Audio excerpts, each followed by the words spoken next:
This is TWiT.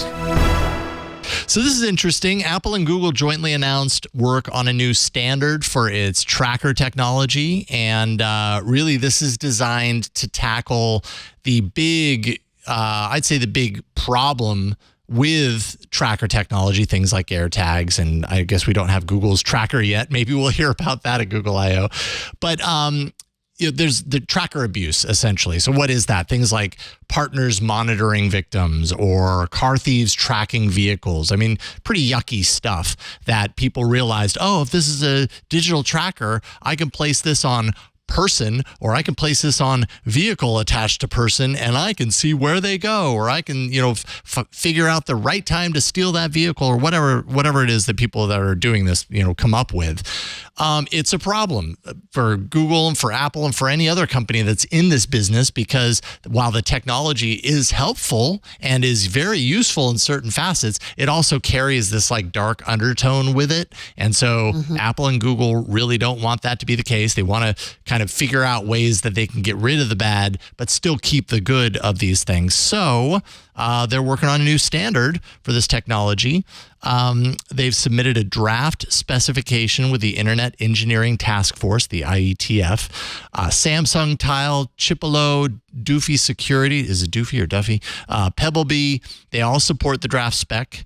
And it says a universal OS level solution that is able to detect trackers made by different companies on a variety of smartphones that people use every day, which would essentially mean that like an Android device, for example, could be able to warn its user if they are being tracked by an AirTag, according to the spec or whatever. Essentially, the idea here is that there would be some sort of way to say, this is a legitimate tracking device.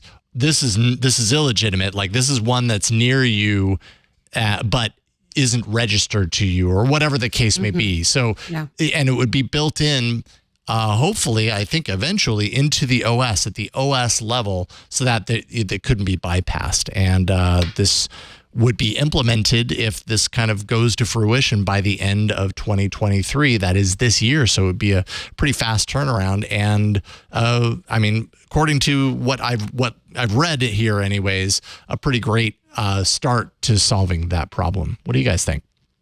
Heck yes. Heck yes. Yeah. What else can you say? I mean, obviously, AirTag has proven super, super valuable and very popular, but the icky side is super, super icky, and it kind of makes sense that really to solve this problem, you would have to make it a much more wide standard, because obviously, if Apple just did it on their own in isolation, you could then just switch phones. You know what I mean? Like you just, or obviously target people that don't have that, but it makes a lot of sense. And of course, if Google, and we have covered that they are looking to making their own trackers, if they want to put out yet a new thing and have as much positive press as possible, this seems like a good precursor. That was a lot of P's, but I mean, it just makes freaking sense. I mean, this makes me feel quite a bit better about it. I do have an AirTag somewhere just to test it out, I think, but it's freaked me out enough that I have not been so interested in using it. But this helps a ton, especially if it's kind of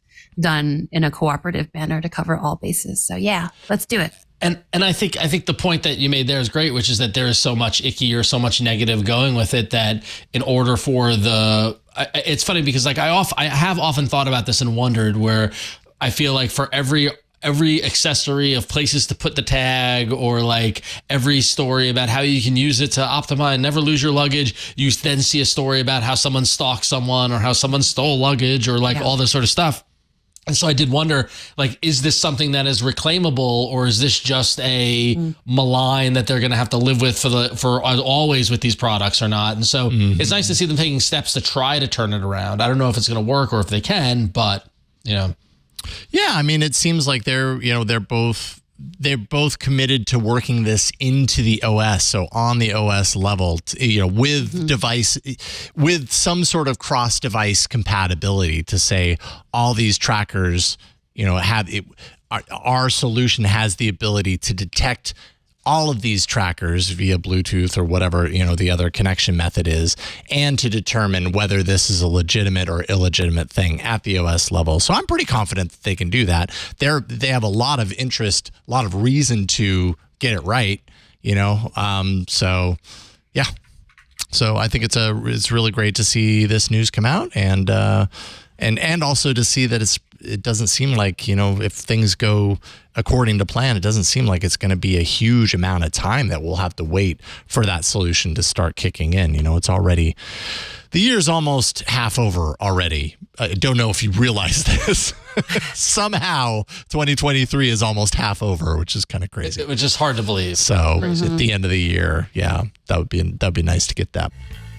This episode of Tech Break is brought to you by ACI Learning. While organizations continue to seek out cybersecurity talent, the cyber skills gap grows bigger every day. The average salary for cybersecurity specialists in the United States is $116,000.